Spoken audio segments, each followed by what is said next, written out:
Assalamualaikum warahmatullahi wabarakatuh. Saya dengan Mutia, CGP Angkatan 5 dari DKI Jakarta.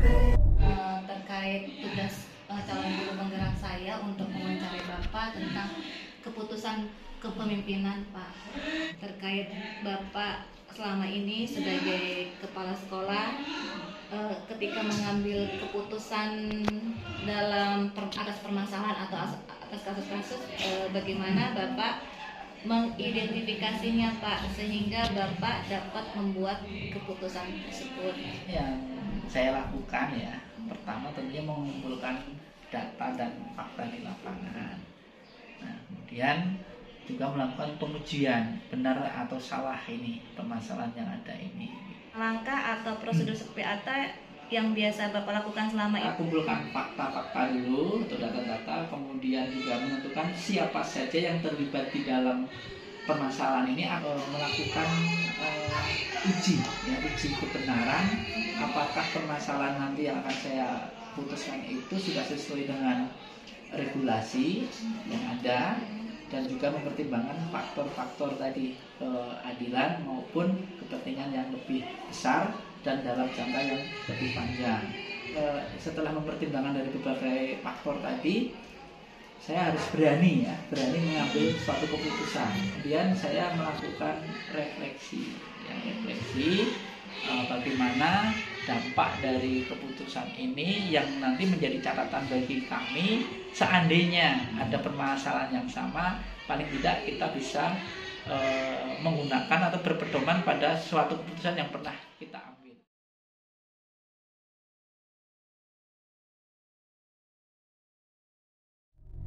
Saya akan melakukan analisis dari hasil wawancara saya dengan dua kepala sekolah, di mana ada hal-hal menarik yang saya temui dari hasil wawancara saya dengan dua kepala sekolah. Kepala sekolah sama-sama mengidentifikasi permasalahan atau kasus yang terjadi dengan mengumpulkan data atau fakta di lapangan agar menghasilkan keputusan yang baik dan matang. Kemudian para pemimpin melakukan uji regulasi benar atau salah dengan melihat regulasi yang ada, regulasi dari undang-undang, regulasi dari pemerintah maupun regulasi instansi. Para pemimpin pun memiliki referensi dari kepala sekolah yang lain, teman sejawat, wakil kepala sekolah, ataupun rekan guru senior sebagai bahan pertimbangan alternatif solusi yang akan dijadikan pengambilan keputusan. Para pemimpin mempertimbangkan rasa keadilan bagi individu tersebut maupun komunitas atau instansi. Kemudian para pemimpin pun mengambil keputusan dengan mempertimbangkan dampak jangka panjang yang akan terjadi dalam pengambilan keputusan bagi individu, komunitas maupun instansi. Para pemimpin juga membuat skala prioritas atau urgensi dalam jadwal pengambilan keputusan. Para pemimpin pun melibatkan siapa saja yang akan ikut terlibat dalam pengambilan keputusan. Dan terakhir, para pemimpin pun melakukan refleksi untuk melihat ke depannya bahwa dari hasil refleksi itu bisa dibuat sebagai bahan pertimbangan untuk pengambilan keputusan lagi atau dilakukan evaluasi. Hal yang sudah saya pelajari dari modul 3.1 pengambilan keputusan yaitu 439, 4 paradigma, 3 prinsip dan 9 langkah.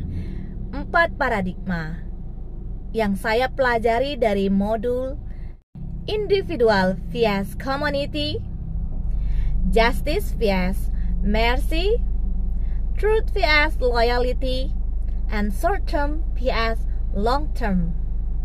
Kemudian 3 prinsip yang saya pelajari yaitu prinsip and based thinking, rule-based thinking, and care-based thinking.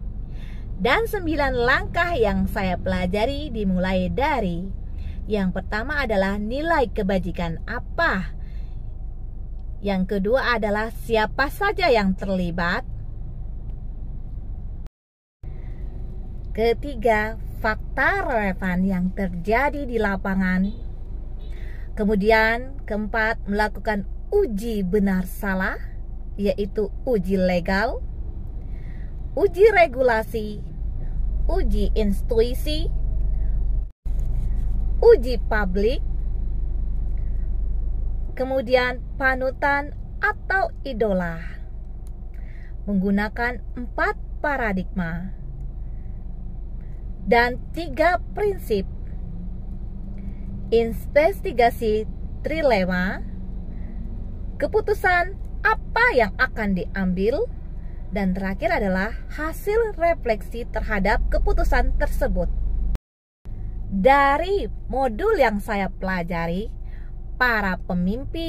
saya melihat para pemimpin menggunakan salah satu dari 4 paradigma, yaitu paradigma keadilan dan paradigma jangka panjang. Hal ini belum runtun atau belum sesuai dengan paradigma yang sudah saya sebutkan tadi. 3 prinsip para pemimpin menggunakan prinsip rasa peduli dan prinsip peraturan. Nah, untuk 9 langkahnya, para pemimpin menggunakan yang pertama adalah nilai kebajikan, keadilan bagi individu, instansi maupun komunitas. Kemudian para pemimpin juga sudah melakukan siapa saja yang terlibat dalam pengambilan keputusan. Kemudian adalah referensi atau panutan atau idola.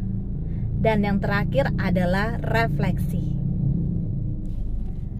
Berdasarkan hasil dari wawancara, persamaannya adalah para pemimpin sudah melakukan langkah-langkah untuk mengambil keputusan dengan cara yang pertama adalah melakukan identifikasi permasalahan dalam mengumpulkan fakta atau data di lapangan.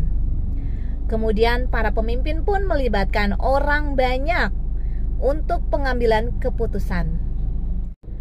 Dan para pemimpin pun memiliki referensi untuk digunakan alternatif dalam pengambilan keputusan agar keputusan yang dibuat menjadi tepat, baik dan bermanfaat untuk instansi maupun individu maupun orang banyak. Dan para pemimpin pun melakukan pertimbangan jangka panjang dalam hasil keputusan tersebut. Dan yang terakhir, para pemimpin pun melakukan refleksi agar para pemimpin bisa melakukan evaluasi dan ataupun bisa digunakan lagi untuk pengambilan keputusan yang sama ke depannya. Perbedaannya adalah yang pertama, pemimpin pertama melakukan analisis masalah dengan melalui beberapa tahapan. Sehingga nanti ke depannya dengan adanya analisis masalah dengan melibatkan orang banyak, dengan melakukan adanya pertimbangan referensi maupun refleksi, diharapkan dapat mengambil keputusan yang tepat. Dan pemimpin kedua lebih melakukan diskusi siapa saja yang akan terlibat dalam pengambilan keputusan. Refleks saya dan hasil wawancara dalam pengambilan keputusan bahwa para pemimpin sudah melakukan tahapan beberapa langkah dan salah satu paradigma maupun salah satu prinsip yang sudah dilakukan oleh para pemimpin dalam pengambilan keputusan. Akan tetapi, tahap yang dilakukan belum urut atau runtun, mengikuti 9 langkah pengambilan keputusan. Dan paradigma yang digunakan pun masih cenderung pada rasa keadilan dan jangka panjang. Belum ada terlihat memilih 4 paradigma yang digunakan. Mengenai 3 prinsip, para pemimpin masih menggunakan prinsip peraturan pada regulasi yang ada. Apakah keputusan yang akan dibuat itu benar atau salah? Atau sudah sesuai regulasi atau peraturan atau belum? Dan para pemimpin pun masih menggunakan rasa peduli. Sedangkan pada 3 prinsip tersebut dapat dipakai hasil akhir yang akan digunakan. Ataukah peraturan atau regulasi dan kemudian adalah rasa peduli.